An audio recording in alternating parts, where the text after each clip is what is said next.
we're gonna talk about proteins and how we can digest them. So, we eat the protein, right? Chicken, beef, whatever. We eat that. It goes in right here. It looks something like this. Protein, it's got one end here and one end here. When you're eating it, the mouth doesn't really produce anything, so it doesn't get absorbed in the mouth. So it gets moved down to the stomach. But in the stomach is where most of the things happen, okay? This is a protein in the stomach, okay? So how we activate gastrin and how we activate chief cells and parietal cells is when food enters our stomach. What can activate gastrin or G cells is food in the stomach, stretching of the stomach, and pH balance of the stomach. If there's any type of change in that way, gastrin will be released. Also, the vagus nerve in our brain, our parasympathetic, that can also stimulate G cells to release gastrin. So what does gastrin do? Gastrin enables parietal cells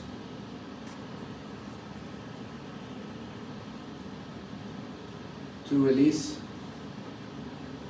HCl, hydrochloride. It also gets activated by increase in pH, movement of walls, of stomach wall, and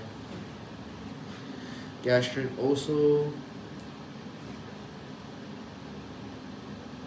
Oh, also by the movement in the stomach as well.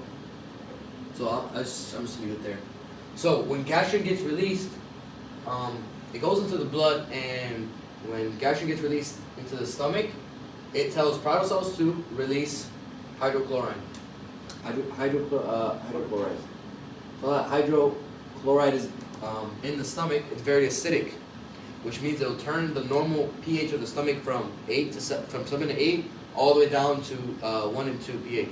And when it's a low pH, that's when pepsinogen that's released from the chief cells in the stomach, it can activate into pepsin.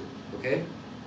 So far we got the gastric pits. Inside the gastric pits, we got the G cells. The G cells release gastrin from the protein coming into the stomach. Okay. When the food was coming in, it activated gastrin, which gastrin also activates parietal cells to release hydrochloric acid. Hydrochloric acid makes the stomach acidic, lowers the acidity, and if the stomach is very acidic, it denatures proteins. Okay, and when the pH is also low, it activates the pepsinogen released from the chief cells. Turning into what? Pepsin. And pepsin also cuts up the proteins.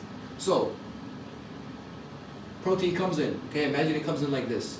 It gets in contact with hydrochloric acid, so it's no longer a scribble. It's going to be a long line like this. Okay, let's just say. Right, it's got its two ends right there. Then, pepsin, what that will do is it will literally chop it up. It will chop up the pepsin, so now it looks something like this.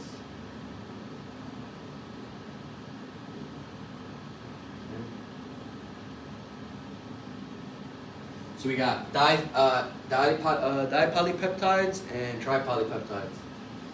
So now we're entering this from the stomach to the duodenum. Now in the duodenum, we have something called eye cells. So what eye cells do is they also get stimulated just like how gastrin got stimulated. They get stimulated by proteins, carbs. They also get stimulated by the different pH. Since the juice is in here, everything in here is low pH. Low pH activates eye cells. And what eye cells do is they release CCK.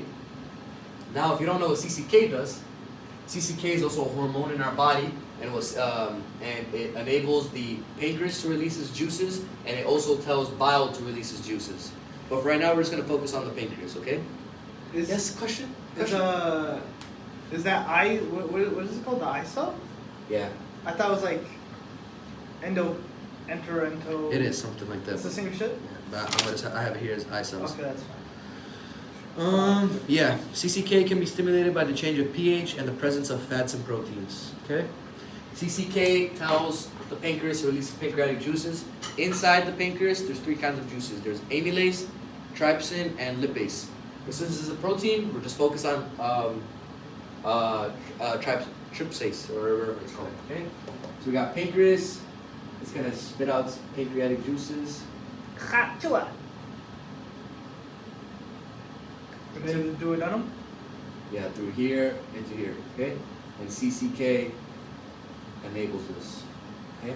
Remember, inside the pancreatic juices, we have three enzymes: amylase, trypsin, and lipase. But proteins are breaking down by trypase. So, trypase from the pancreas, released from CCK, goes onto the dipolypeptides and the tripolypeptides, and they cut them down to singular chains. Are they monopeptides? Yeah, not monopolypeptides. And sometimes you still get dipolypeptides. So, a protein isn't always fully broken down. So, when it's getting absorbed through diffusion, there's also enzymes in here that will break them down to singular monopolypeptides. Okay. What is that enzyme I now? don't know. I actually have no idea. I thought it was like. I forgot, but I thought you said there was like some pepsin in your shit. I think it probably is just pepsin, but it's not in the notes. But basically, it gets diffused, and then it gets into our hepatic portal, Okay. and then that's how we absorb. And then this goes to the liver, and the liver figures that out, and then Filters. that's how we absorb protein. Pause it. Thank you, Professor Amr.